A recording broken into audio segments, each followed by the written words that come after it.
I'm Jason Stipp from Morningstar, and welcome to the Friday Five. 5 stats from the market and the stories behind them. Joining me, as always, with the Friday Five is Morningstar Markets editor Jeremy Glazer. Jeremy, thanks for being here. You're welcome, Jason. What do you have for the Friday Five this week? Well, we'll look at the numbers: 49.1 billion, 4.7 billion, 4, 5, and 7%. 49.1 billion refers to the amount of cash on Berkshire Hathaway's balance sheet at the end of the first quarter. They're putting some of that money to work in news we found out this week.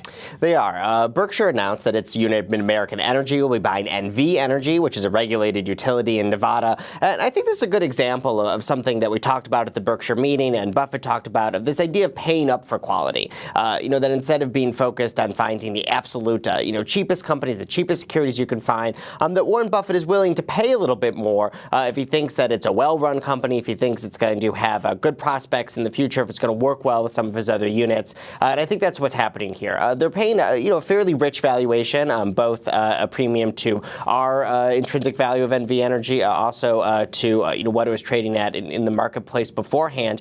In return, they're getting a narrow moat business, one that our utilities analysts think is pretty well run, and also one that's going to have a lot of opportunities to soak up capital and to have other capital intensive projects in the coming years. And that's something Warren Buffett's really looking for. They're sitting on all this cash. They don't necessarily have a ton of uses for it necessarily, and it's earning 0% right now.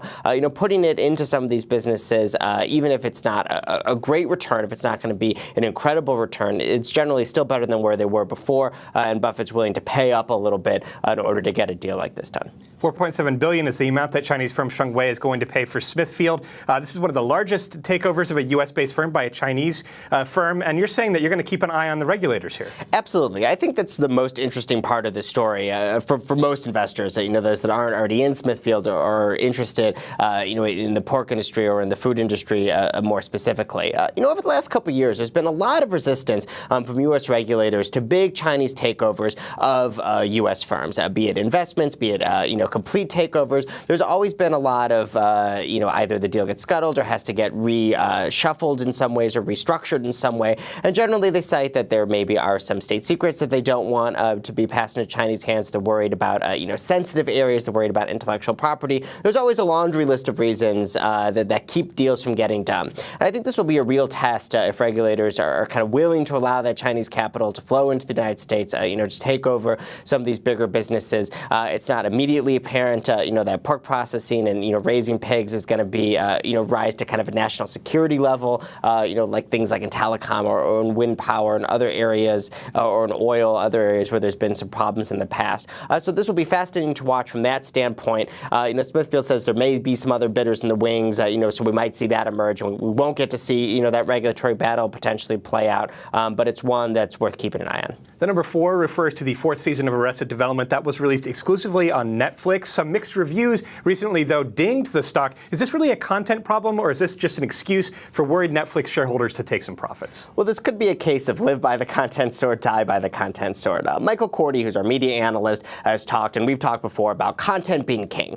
That consumers are interested in high-quality content, and they don't really care how it's delivered to them, be it through Amazon or Comcast or Netflix or Apple. They just want to see this really good content. And Netflix has embraced this and is trying to produce this original exclusive content, things like House of Cards, now this new season of Arrested Development, to try to drive subscribers. And so far, it seems to have been working. House of Cards was very critically acclaimed, and they saw that uptick in subscribers in the next quarter. But with Arrested Development maybe not having quite the glowing reviews that they may have hoped, we did see the stock get dinged a little bit. And it could be that, the investment community's understanding that creating good content is challenging. That a lot of the big media conglomerates have a lot of different, irons in the fire at any different point. And potentially, one of them works, one of them doesn't. You have that portfolio. With Netflix producing so few shows and having so few new pieces of content, really each one has to do really well. But beyond that, I think that some of the sell-off could have just been valuation-based, like you mentioned. The Netflix shares have become,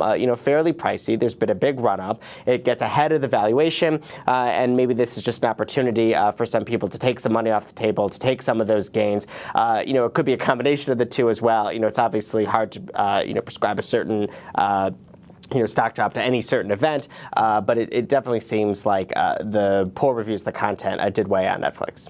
5 refers to the 5-year high that consumer confidence hit this week. People are still out there buying despite some bad news. Yeah, consumers are in pretty good mood. I think over the first quarter, it seemed like there were a lot of things that were kind of conspiring maybe to make consumers a little bit gloomy.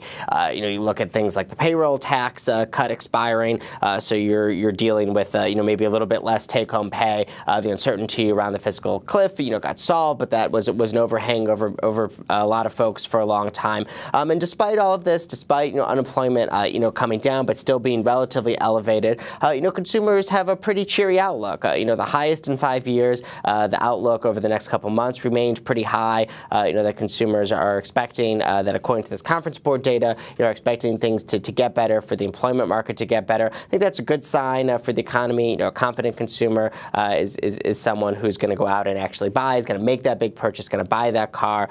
We see the housing market, continuing to improve. They're going to be potentially buying a house, willing to trade up to that house. Those are the kind of decisions that kind of keep the recovery going, and I think that it's good to see that confirmed in this data. 7% boost in same-store sales in the recent quarter for Costco. Is this a good name for folks looking for some decent growth right now? It could be, or if not growth, looking for a solid, fairly valued stock in a market, that's starting to look, slightly overvalued. Costco had a really great quarter. RJ Hadavi, who covers Costco for us, said there wasn't much more you could ask for, in terms of the results. They had that 7% same-store sales growth, and they're able to increase operating margins with more efficiencies, big boost in traffic, a lot more people coming in through the stores. And these are all good signs for Costco. Despite what we just said about, consumers being confident, they're still looking for a deal. They're still not necessarily completely free spending, and they see a value proposition at Costco that it's worth paying that annual membership, for what they see as better prices, and they're willing to buy in bulk in order to get that lower unit cost. And that's bodes well for Costco. If there is, an economic slowdown, if the recovery remains, somewhat middling, that people are going to still continue to go to Costco and continue to, kind of push up those sales, and you have, an excellent operator. We're able to push out those operating efficiencies. So it's not screaming cheap by any stretch of the imagination right now, but given some of the other options in the equity space, it could still be a solid name for folks to look at. Another 5 notable numbers in the markets this week. Jeremy, thanks for the insights. You're welcome, Jason. From Morningstar, I'm Jason Stipp. Thanks for watching.